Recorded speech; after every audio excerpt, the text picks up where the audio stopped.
Series में work done in adiabatic process करने वाले हैं। ठीक है, तो उससे पहले समझते हैं कि एडियाबैटिक प्रोसेस होता क्या है। ठीक है, वैसे हल्का फुल्का इंट्रोडक्शन दे दिया था इसका, फिर आगे अब इसमें थोड़ा सा और एक्स्ट्रा देख रहे हैं कि क्या होता है। ठीक है, एडियाबैटिक प्रोसेस किसको बोलते हैं। पहले तो थर्मोडायनेमिक प्रोसेस किसको बताया था हमने कि प्रेशर, वॉल्यूम, टेम्परेचर, इन सब में से कोई भी एक भी चीज, कोई भी स्टेट वेरिएबल्स अगर चेंज हो जाता है तो हम बोलते हैं एक प्रोसेस हुआ है। ठीक है, उसमें आइसोथर्मल प्रोसेस किसको बोला था, जिसमें टेम्परेचर कांस्टेंट रहता था। टेम्परेचर कांस्टेंट की भी हमने डिफरेंट डिफरेंट बातें कर ली थी कि वो कैसे किया जाता है, आइसोथर्मल वॉल यूज की जाती है, स्लो प्रोसेस होता है, ऐसे किया था हमने, है ना। अब ऐसे ही हम एडियाबैटिक प्रोसेस के बारे में पढ़ने जा रहे हैं। तो एडियाबैटिक प्रोसेस किसको बताया था, ऐसा प्रोसेस जिसमें हमारे पास हीट का ट्रांसफर अलाउड नहीं होता सिस्टम और सराउंडिंग के बीच में। मतलब कि हीट जो है हमारे पास ये कांस्टेंट रहेगी, delta Q is equal to 0 रहेगा हमारे पास। ओके, इसमें हमारे पास हीट का एक्सचेंज नहीं हुआ करेगा सिस्टम और सराउंडिंग के बीच में। और मैं बिल्कुल स्टार्टिंग में बता चुका हूँ कि जब भी कभी आपको हीट का एक्सचेंज अलाउ नहीं करना है सिस्टम और सराउंडिंग के बीच में, तो वहां पर कैसी वॉल यूज होती है, एडियाबैटिक वॉल्स यूज होंगी। तो ये वाले प्रोसेस के दौरान जब भी ये प्रोसेस कराना होगा तो आपको एडियाबैटिक वॉल्स यूज करनी पड़ेगी, जो कि हीट का एक्सचेंज अलाउड नहीं करती। ओके, ये प्रोसेस इन जनरल, ऐसा नहीं कि हरदम, बट इन जनरल ये प्रोसेसेस आपके पास फास्ट प्रोसेसेस होते हैं। जनरली आप जितने भी एडियाबैटिक प्रोसेस देखेंगे लगभग सारे ज्यादातर आपके पास फास्ट प्रोसेसेस होते हैं। ठीक है, अब और देखते हैं कि इसमें क्या क्या है आपके पास एग्जाम्पल्स। ठीक है, तो इसके एग्जाम्पल को समझने से पहले एक बार एडियाबैटिक प्रोसेस को देख लेते हैं कि हम कैसे होता है, फिर इसके एग्जाम्पल्स की बात करते हैं। तो एडियाबैटिक प्रोसेस में मान लो मैं एक्सपेंशन ऑफ ए गैस की बात कर रहा हूँ, एक बार मैं बात कर रहा हूँ एक्सपेंशन की। ठीक है, और एक बार मैं बात कर रहा हूँ कंप्रेशन की। ठीक है, एक्सपेंशन और कंप्रेशन की मैं बात कर रहा हूँ। तो एक्सपेंशन में देखिए आपके पास मैंने एक आपके पास इस तरीके से सिस्टम लिया, इसमें यहाँ पर पिस्टन लगाए, पर ये सारी की सारी वॉल कैसी है हमारे पास, एडियाबैटिक वॉल्स है। एडियाबैटिक वॉल बिल्कुल भी हीट का एक्सचेंज नहीं होने देगी सिस्टम और सराउंडिंग के बीच में।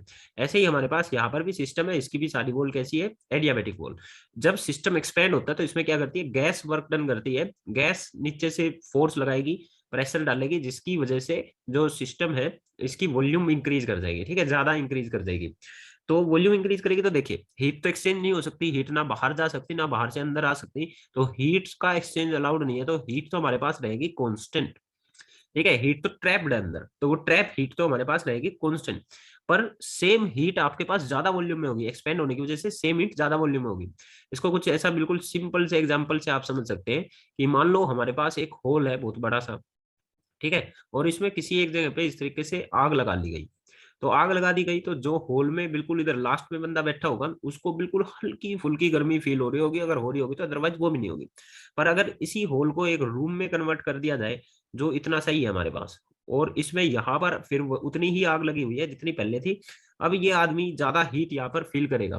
ठीक है, मतलब कि ज्यादा टेम्परेचर उसको फील होगा, हीट तो अभी भी उतनी देर है भाई, जो फायर है हीट तो अभी भी उतनी देर होगी, पर इसको ज्यादा तपत यहाँ पर फील होगी। ऐसा क्यों है, ऐसा इसलिए कि यहाँ पर हमने वॉल्यूम कम कर दी, या कम जगह में उसको कर दिया, कम एरिया में हमने इस चीज को कर दिया। ठीक है, तो बिल्कुल सेम काम इधर हुआ है कि पहले इतनी सी जगह में हीट ट्रैप थी, अब ज्यादा जगह में हीट ट्रैप है, इसलिए हमको हीट तो उतनी ही है, जस्ट हमको वो थोड़ी कम फील होती है। तो इसको हम बोल सकते हैं कि हीट तो कांस्टेंट रहेगी, टेम्परेचर जो है सिस्टम का वो फॉल कर जाएगा। ठीक है, तो एक्सपेंशन ऑफ द गैस के दौरान, adiabatically expansion of the gas के दौरान हीट तो उतनी ही रहेगी, हीट चेंज नहीं होगी, टेम्परेचर गैस का फॉल डाउन कर जाता है। ओके, तो कोई आपसे पूछे कि टेम्परेचर आपके पास ऐसे भी इंक्रीज डिक्रीज कर सकते हैं कि हम किसी गैस का, यस बिल्कुल कर सकते हैं, गैस को एक्सपेंड कराकर, ठीक है, उसका टेम्परेचर फॉल कराया जा सकता है, और गैस को आप कंप्रेस करके उसका टेम्परेचर बढ़ा भी सकते हैं। राइट, बिना हीट दिए, बिना हीट दिए टेम्परेचर चेंज किया जा सकता है क्या, yes can be change. Okay, जैसे एडियाबैटिक प्रोसेस में हम कर रहे हैं। मान लो कंप्रेशन किया, तो कंप्रेशन में क्या है, हम बाहर से फोर्स अप्लाई करते हैं, बाहर से फोर्स अप्लाई करने की वजह से ये गैस कंप्रेस होगी, हीट बाहर नहीं जा सकती क्योंकि एडियाबैटिक वॉल है, तो हीट तो अभी भी कैसी है, कांस्टेंट, हीट तो अभी भी कैसी है, कांस्टेंट। पर अब कम जगह में आपके पास हीट ट्रैप हुई, तो यहाँ पर टेम्परेचर क्या कर जाएगा, राइज। तो देखो हमने बिना हीट दिए, ये बस जस्ट कंप्रेस करके और जस्ट एक्सपेंड करके हमने टेम्परेचर राइज कर दिया। तो एक नंबर में क्वेश्चन बन सकता है, इसको याद रखना है। ठीक है, कि बिना हीट दिए भी टेम्परेचर राइज या फॉल कराया जा सकता है during adiabatic expansion and during adiabatic compression, ये हम देखते हैं। ओके, तो अभी हम ये तो एडियाबैटिक प्रोसेस में है, ये जनरली फास्ट प्रोसेस किया जाता है ये हमारे पास। तो अब देखते हैं कि इसके एग्जाम्पल क्या क्या है। देखिए आपके पास इसका एक एग्जाम्पल है हमारे पास, ये होता है हमारे पास sudden burst of a tyre, sudden burst of tyres, sudden burst of tyres of a vehicle. तो जो गाड़ी वगैरह के व्हीकल्स वगैरह के जो टायर एकदम से फट जाते हैं, वो इतना फास्ट प्रोसेस होता है कि हीट एक्सचेंज करने का टाइम ही नहीं मिलता है। हीट एक्सचेंज करने का टाइम नहीं मिलता है, तो आपके पास उसमें हीट कांस्टेंट रहती है उस प्रोसेस के दौरान, तो ऐसा प्रोसेस एडियाबैटिक प्रोसेस कहलाता है। ठीक है। दूसरा आप अगर एग्जांपल देखना चाहें तो जैसे कि आपके पास जो साउंड है, जब ये साउंड ट्रेवल करती है एयर के अंदर, ठीक है, साउंड का एयर में ट्रेवल करना भी एडियाबैटिक प्रोसेस है।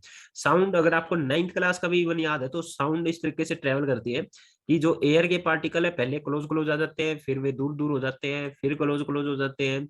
ठीक है, इस तरीके से कंप्रेशन और रेयर फ्रैक्शन की फॉर्म में साउंड ट्रेवल कर रही होती है। तो जब ये कंप्रेशन आता है, तो क्योंकि ये फास्ट प्रोसेस है, हीट एक्सचेंज करने का टाइम नहीं मिलता, तो कंप्रेशन के दौरान पे टेम्परेचर राइज कर जाता है, और रेयर फ्रैक्शन के दौरान ये आपके पास एक्सपेंशन जैसा काम है, यहाँ पर टेम्परेचर एक्सपेंशन के दौरान फॉल कर जाता है। तो टेम्परेचर तो चेंज होता है, पर हीट एक्सचेंज करने का टाइम नहीं मिलता। तो ये भी कैसा एग्जांपल है हमारे पास एडियाबैटिक प्रोसेस का। ओके। तीसरा एग्जांपल जो हम ले सकते हैं, ये हमारे पास आपके जनरल टायर में जो हवा भरते हैं।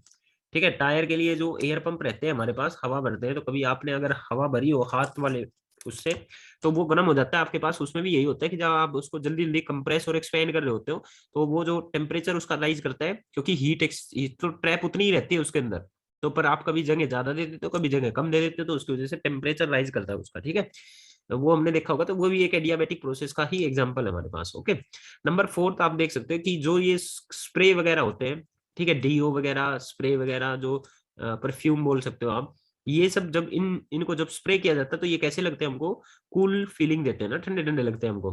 तो ये भी आपके पास इस वजह से होता है कि जब स्प्रे से, सपोज करो इस तरीके से ये हमारे पास स्प्रे है, ठीक है, तो जब इसको कंप्रेस किया जाता है, तो जब यहाँ से स्प्रे बाहर निकलता है, तो स्प्रे जब बाहर निकलता है, तो ये एकदम से एक्सपेंड होता है। ठीक है, एक्सपेंड होता है, तो ये भी एडियाबैटिक एक्सपेंशन होता है। एडियाबैटिक एक्सपेंशन में हमने क्या देखा था कि जो टेम्परेचर है ये फॉल कर जाता है, टेम्परेचर इसका फॉल कर जाता है, तो इसलिए ये हमको कूल फील होता है। तो ये भी एक एडियाबैटिक प्रोसेस है, स्प्रे करना डीओ वगैरह, परफ्यूम वगैरह, जो हमको कूल लगते हैं, गिरने के बाद जब हाथ वगैरह पे गिरते हैं तो ठंडा फील होता है ना, वो इस वजह से होता है क्योंकि उनका टेम्परेचर फॉल कर जाता है, और गैस का टेम्परेचर फॉल कर रहा है, तो वो लिक्विड फॉर्म में चली जाती है, होती है उनके अंदर गैस है, बाहर निकलता है तो आपके पास लिक्विड फॉर्म फील होती है। ओके। तो ये भी इसका एग्जांपल है। एक और एग्जांपल आप डेली लाइफ से जो देखते हैं, जैसे मान लो आपके पास एक, आप किसी बिल्डिंग पे हो, छत पे हो, बाहर बेशक से लू चल रही हो, मतलब गर्म हवाएं चल रही हो, अगर बिल्डिंग में यहाँ पर हल्का फुल्का थोड़ा सा छेद है, तो छेद से जो हवा आ रही होती है वो एक्चुअली में जब बाहर निकलती है तो ऐसे एक्सपेंड हो जाती है। एक्सपेंड होगी तो वो एडियाबैटिक एक्सपेंशन का एग्जांपल होता है, और एडियाबैटिक एक्सपेंशन में उसका टेम्परेचर फॉल होता है, तो ये हवा भी हमको ठंडी फील होती है, जो बिल्कुल छोटे मोटे छेद से आ रही होती है। ठीक है, तो ये सारे एग्जाम्पल हमारे पास एडियाबैटिक प्रोसेस के हैं, और भी जो एग्जांपल आगे अगर आते जाएंगे तो उनको देखते जाएंगे। ये था हमारे पास एडियाबैटिक प्रोसेस का बेसिक क्या है। ठीक है, इसको मैं क्लियर कर रहा हूँ। अब एडियाबैटिक प्रोसेस में जो हमारे पास आगे है वो ये है कि एडियाबैटिक प्रोसेस में आगे क्या है हमारे पास, कि इसकी इक्वेशन क्या होती है। ठीक है, एडियाबैटिक प्रोसेस में इक्वेशन क्या होती है, आइसोथर्मल की क्या थी, पीवी इजिकल टू कांस्टेंट, तो इसकी इक्वेशन होती है पी इंटू वॉल्यूम की power gamma is equal to constant, pressure into volume की power gamma is equal to constant. Pressure volume तो आप जानते हैं, अब ये गामा क्या है, तो गामा जो होता है ये रेशियो होता है सीपी बाय सीवी का। ठीक है, सीपी बाय सीवी का। अब ये सीपी बाय सीवी क्या है, तो सीपी होती है specific heat capacity at constant pressure. ठीक है, कांस्टेंट प्रेशर। और ये इसके बारे में ज्यादा डिटेल में हम कहाँ पर पढ़ेंगे, आपके पास 9th यूनिट में काइनेटिक थ्योरी ऑफ गैसेज में। सीवी क्या होता है, specific heat at constant volume. देखिए, स्पेसिफिक हीट कैपेसिटी हमने पढ़ी थी थर्मल प्रॉपर्टीज ऑफ मैटर में, राइट, पढ़ी थी ना specific heat capacity. Specific heat capacity क्या होती थी कि किसी सब्सटेंस के यूनिट मास का, किसी सब्सटेंस के यूनिट मास का 1 डिग्री टेम्परेचर जो राइज करने के लिए जो हीट रिक्वायर्ड होती है उसको स्पेसिफिक हीट कैपेसिटी बोलते थे, राइट। ये बोले ना, जैसे आपके पास लिक्विड है, पानी है, पानी का 1 ग्राम का 1 डिग्री टेम्परेचर राइज करने के लिए जो हीट रिक्वायर्ड होती थी वो 1 कैलोरी कहलाती थी, याद है हमको। ठीक है, तो स्पेसिफिक हीट कैपेसिटी यही थी हमारे पास कि 1 डिग्री टेम्परेचर राइज करने के लिए किसी सब्सटेंस के यूनिट मास का जो हीट रिक्वायर्ड होती है उसको स्पेसिफिक हीट बोलते हैं। वो हमने सॉलिड और लिक्विड के केस में देखा था। गैसेज के केस में ना जो स्पेसिफिक हीट है, अगर गैस को आप कांस्टेंट प्रेशर पर रखकर गर्म करते हो तो अलग हीट रिक्वायर्ड होती है, जिसको बोलते हैं सीपी। अगर वही उसी गैस की वॉल्यूम कांस्टेंट बनाकर आप तब उसको गर्म करते हो तो अलग हीट रिक्वायर्ड होती है, उसको बोलते हैं सीवी।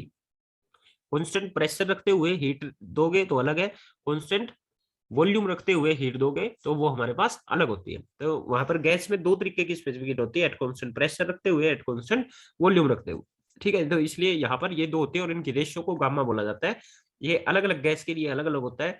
ठीक है, मोनोटोमिक का अलग, डायटोमिक का अलग, तो डिफरेंट डिफरेंट गैसेस के लिए गामा की वैल्यू अलग होती है। ये हम नेक्स्ट यूनिट में डिटेल में पढ़ लेंगे, ज्यादा यहाँ पर दिक्कत लेनी नहीं है। ठीक है, जो हमारे पास ये इक्वेशन आई है, P V gamma is equal to constant, constant को सपोज करो के नाम दे रहा हूँ, इसका मतलब है इसका और इसका प्रोडक्ट जो इनिशियली किसी रिएक्शन में रहेगा वही इन दोनों का प्रोडक्ट हमारे पास फाइनली रहेगा। तो इनको ऐसे भी लिखा जा सकता है इस इक्वेशन को, कोई दिक्कत नहीं है। अगर थर्मोडायनेमिक्स से क्वेश्चन आता है तो गामा की वैल्यू दी मिलेगी। अगर थर्मोडायनेमिक्स का क्वेश्चन नहीं है, काइनेटिक थ्योरी ऑफ गैसेस का क्वेश्चन है, तो गामा आपको निकालना आ जाएगा अगले यूनिट में। ठीक है, दिक्कत नहीं है। इसको ऐसा लिखा जा सकता है, कई बार जो ये प्रेशर और टेम्परेचर की टर्म में भी इसका फॉर्मूला यूज हो जाता है, तो इस फॉर्मूले को हम प्रेशर और टेम्परेचर की टर्म में भी ड्राइव कर लेते हैं। इस इक्वेशन को प्रेशर और टेम्परेचर की टर्म में ड्राइव कर लेते हैं। हम जानते हैं कि PV is equal to nRT होता है। यहाँ से अगर मैं वॉल्यूम निकाल लूं तो क्या आ जाएगा, एनआरटी बाई पी के बराबर। अगर मैं इस इक्वेशन में अगर इसको सबमिट कर दूं इस इक्वेशन में, तो ये क्या बन जाएगा, पी इंटू में वॉल्यूम का मैं लिख सकता हूँ N R T by P की power gamma is equal to constant. ठीक है, कॉन्स्टेंट ही लिख लेता हूँ। ओके, यहाँ से देखिए आपके पास मैं इसको क्या लिख सकता हूँ, पी इंटू में टी बाय पी की power gamma is equal to constant divided by n R की पावर गामा। मतलब मैंने ये एन और आर दूसरी तरफ ले गया मैं। ओके, तो एन और आर दूसरी तरफ ले गए तो उससे कोई फर्क नहीं पड़ता, वो आपके पास कॉन्स्टेंट ही है। ठीक है, जो ये एन और आर है ना, नंबर ऑफ मोल्स किसी गैस के कांस्टेंट होते हैं, रियल गैस आपके पास कांस्टेंट, ये तो पहले से ही कांस्टेंट है, ये सारी ही टर्म कांस्टेंट है, तो इन सबको मैं कांस्टेंट ही लिख देता हूँ। Constant divided by constant, constant ही तो रहेगा। तो मैं ऐसा लिख सकता ना कि pressure into temperature by pressure की power gamma is also a constant. ठीक है, इसको क्या लिखा जाता है, प्रेशर इनटू टी की power gamma divided by P की power gamma is equal to constant, कोई दिक्कत नहीं है। ठीक है, ऐसा लिखा जा सकता है बिल्कुल।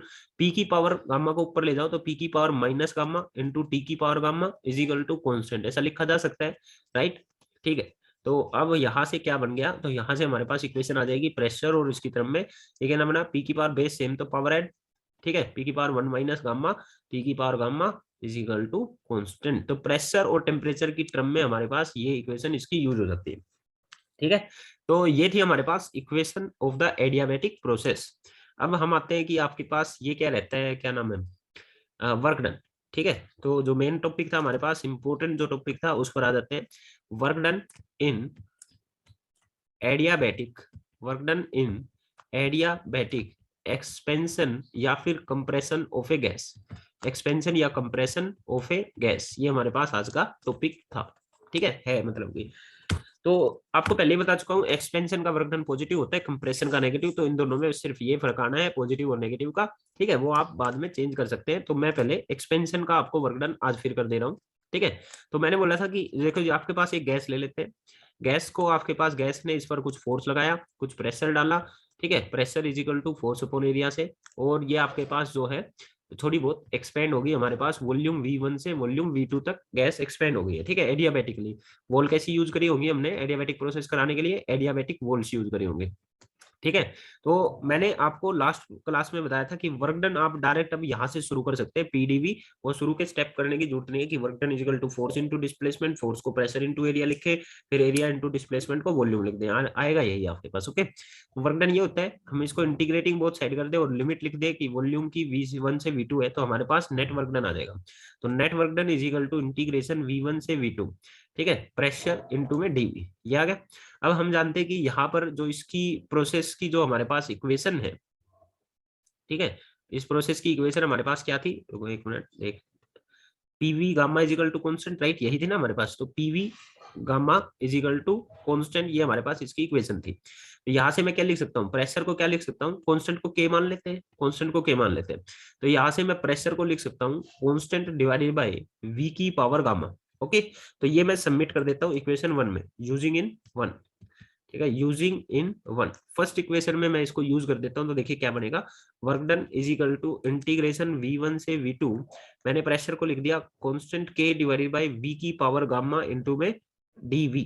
ओके, ठीक है, यहाँ से क्या आ जाएगा, कांस्टेंट चीजें बाहर आ जाएगी, तो इंटीग्रेशन से K बाहर आ गया, इंटीग्रेशन V1 से V2, नीचे जो V की पावर गामा है इसको ऊपर ले जाऊं तो V की पावर माइनस गामा dV बन जाएगा। ठीक है, तो इसको मैंने लिख दिया V की power minus gamma dV। Okay, तो अब क्या है, इंटीग्रेशन करते हैं। इंटीग्रेशन कैसे करते हैं, पावर में एक ऐड करते हैं, उसी से डिवाइड कर देते हैं। तो this will be equal to, ठीक है, ये हमारे पास क्या बन जाएगा, this will be equal to K times, power में एक ऐड करते हैं तो v की पावर जो माइनस गामा थी उसमें एक ऐड कर दे तो माइनस गामा प्लस वन बन जाएगा, और जो पावर है उसी से डिवाइड कर देते हैं। तो वन प्लस का गामा माइनस का, बस मैंने इसको आगे पीछे लिखा है और कोई दिक्कत नहीं है। v1 से v2 ये बन गया। ठीक है, अब क्या करते हैं, just upper limit minus lower limit करना होता है। मैं इस वन माइनस गामा तो कॉन्स्टेंट है, इसको बाहर लिख लेता हूँ। तो k upon one minus gamma पहले ही मैंने बाहर ले लिया। ठीक है, अब जस्ट हमको क्या करना है, अपर लिमिट रखनी है। तो इस v की जगह अपर लिमिट मतलब v2 लिखना है। v2 की पावर वन माइनस गामा, मैं वन आगे लिख रहा हूँ क्योंकि वो प्लस का था, माइनस v1 की power lower limit one minus gamma, ये आ गया। ठीक है, ये हमारे पास वर्क डन बन गया है। चाहो तो आप ये भी याद रख सकते हो, हर एक स्टेप याद हो, कहीं से भी न्यूमेरिकल किसी भी फॉर्म में दिया जा सकता है। तो ये इतना हमारे पास वर्क डन आ गया। पर हम इसको थोड़ा सा और इजी याद रखने जैसा फॉर्मूला बना सकते हैं। कैसे, देखिए, हम जानते हैं कि P1 V1 की power gamma is equal to P2 V2 की power gamma is equal to constant K के बराबर था, राइट। तो मतलब कि मैं K को जब चाहूँ ऐसा लिख सकता हूँ, जब चाहूँ ऐसा लिख सकता हूँ। तो इस K को मैं अंदर मल्टीप्लाई करता हूँ तो क्या बनेगा, देखिए, W is equal to one upon one minus gamma. ठीक है, के को हम क्या कर लेते हैं, अंदर मल्टीप्लाई कर लेते हैं। तो के को अंदर मल्टीप्लाई करेंगे, this will be equal to K v2 की पावर वन माइनस गामा। ठीक है, और माइनस के v1 की पावर वन माइनस गामा, ये बन गया। ठीक है, अब ये जो मल्टीप्लाई करने का टाइम आ गया हमारे पास, तो इसको कर लेते हैं एक सेकेंड। ठीक है, तो कैसे करेंगे, के को मैं क्या लिख सकता हूँ, के को जब चाहो ये लिख सकता हूँ, जब चाहे ये लिख सकता हूँ। तो के को देखो, जब ये v2 के साथ लगा तो मैं इसको ये 2 वाली टर्म रख लूंगा, जब ये v1 के साथ रखा है तो मैं इसको ये वाली टर्म लिख लूंगा। तो ये वैल्यूज मैं इसमें रख देता हूँ। तो देखिए क्या बनेगा, work done will be equal to one upon one minus gamma, right. तो मैं v2 वाले के साथ, इस वाले के साथ इसकी वैल्यू ये रख देता हूँ, दैट इज v2। ठीक है, एक मिनट, इसको रब कर लेते हैं। ठीक है, दोबारा लिख देते हैं। ओके, तो this will be equal to P2 V2 की पावर गामा, ठीक है, इनटू में V2 की power one minus gamma, minus के को यहां पर मैं क्या लिख लूंगा, P1 V1 की पावर गामा इनटू में V1 की power one minus gamma. Okay, ये मैंने लिख दिया इसमें। अब आगे हमारे पास क्या है, यहाँ पे देखिए, बेस सेम तो पावर ऐड, बेस सेम तो power add, this will be equal to one upon one minus gamma P2। अच्छा, इसकी बेस सेम पावर ऐड करो। ठीक है, बेस सेम पावर ऐड करो तो क्या बनेगा, देखिए, अगर मैं गामा में वन माइनस गामा जोड़ू, गामा में वन माइनस गामा जोड़ू तो माइनस गामा से प्लस गामा कट जाएगा। ठीक है, तो कितनी पावर बचेगी, सिर्फ वन बचेगी ना। तो यहाँ पर बचेगा सिर्फ v2 की पावर वन। ठीक है, क्या बचेगा, सिर्फ v2 की पावर वन, ये लिख देता हूं मैं, v2 की पावर वन माइनस, ऐसा ही इधर बेस सेम तो power add, one minus gamma और गामा को जोड़ेंगे। देखिए, वन माइनस गामा और गामा को जोड़ेंगे तो गामा से गामा कैंसिल, वन पावर बच जाएगी। तो this will be equal to P1, और V1 की सिर्फ वन पावर बच गई। तो ये P2 V2 माइनस का P1 V1, ये भी अच्छा फॉर्मूला है, ये भी याद रखा जा सकता है। ठीक है, और भी ज्यादा और अच्छा फॉर्मूला बनाने के लिए, हालांकि ये भी फॉर्मूला ही है, ये आपको याद ही रखना है। ठीक है, क्या फॉर्मूला है हमारे पास, work done is equal to one upon one minus gamma, और यहाँ पर है P2 V2 माइनस का P1 V1। ठीक है, अच्छा सा फॉर्मूला है, ये याद रखा जा सकता है। तो this is the work done in adiabatic process. थोड़ा सा और चेंज करना चाहे तो हम जानते हैं कि PV is equal to nRT होता है। ठीक है, PV is equal to nRT होता है। तो P2 V2 को क्या लिख सकता हूँ, nRT2, और P1 V1 को क्या लिख सकता हूँ, nRT1। भाई नंबर ऑफ मोल्स और गैस कांस्टेंट तो चेंज नहीं होने वाला ना। तो अगर मैं इसमें ये रख दूं तो हमारे पास देखिए क्या आएगा, थोड़ा सा मैं इधर का इरेज कर रहा हूँ। ठीक है, यहाँ इस साइड का इरेज कर देते हैं, और फाइनल फॉर्मूला हम लिखने जा रहे हैं हम। ठीक है, तो लिखते हैं, चलिए। ओके, तो यहाँ से मैं ये वैल्यूज इसमें क्या कर देता हूँ, रिप्लेस कर देता हूँ। तो work done is equal to one upon one minus gamma, P2 V2 को क्या लिखा मैंने, nRT2 माइनस nRT1। ठीक है, this will be equal to work done is equal to nR divided by one minus gamma. ठीक है, और bracket में हमारे पास T2 माइनस का T1। ठीक है, this is the final work done in adiabatic process. ये हमारे पास एक्सपेंशन का वर्क डन है। अगर हमको कंप्रेशन का निकालना है तो हमारे पास वर्क डन क्या होता है, नेगेटिव। तो ये माइनस का nR bye one minus gamma T2 minus T1 बन जाएगा। जैसा भी आप करना चाहे, माइनस को अंदर ले जाना चाहे या वन माइनस गामा का साइन चेंज करना चाहे, जो भी करना चाहे वो आप कर सकते हैं। ओके, तो this is the work done in adiabatic process. अब इसके अलावा जस्ट हमको क्या करना है, इसका अगर पीवी डायग्राम देखा जाए तो क्योंकि इसकी इक्वेशन भी हमारे पास क्या है, P V gamma is equal to constant. तो एक तरीके से बोला तो यही जा सकता है कि पी और वी एक दूसरे के इनवर्स प्रोपोर्शनल है। तो इसका पीवी डायग्राम भी आपके पास उसी शेप का होता है जो हमारे पास आइसोथर्मल प्रोसेस का था। एक्सपेंशन के केस में ये एरो इधर लग जाएगी, ठीक है, और कंप्रेशन के केस में हमारे पास ये एरो इस साइड लग जाएगी, क्योंकि कंप्रेशन में वॉल्यूम कम हो रही होती है। तो डायग्राम रहेगा वैसा का वैसा जैसे पहले था। अब कौन सा डायग्राम, क्योंकि दोनों की शेप एक जैसी है, तो कौन सा एडियाबेटिक होगा और कौन सा हमारे पास आइसोथर्मल प्रोसेस होगा, डायग्राम से कैसे पता चलेगा, ये हम नेक्स्ट लेक्चर में देखेंगे। और नेक्स्ट लेक्चर में हम थर्मोडायनेमिक्स लॉ स्टार्ट करेंगे, तो मुश्किल से 2 या 3 लेक्चर मैक्सिमम और लगेंगे इस चैप्टर के। आई होप आपको समझ में आया होगा जो किया है आज हमने। ठीक है, वैसे कोई डाउट हो तो आप मेरे को कमेंट सेक्शन में बता सकते हैं। Thank you.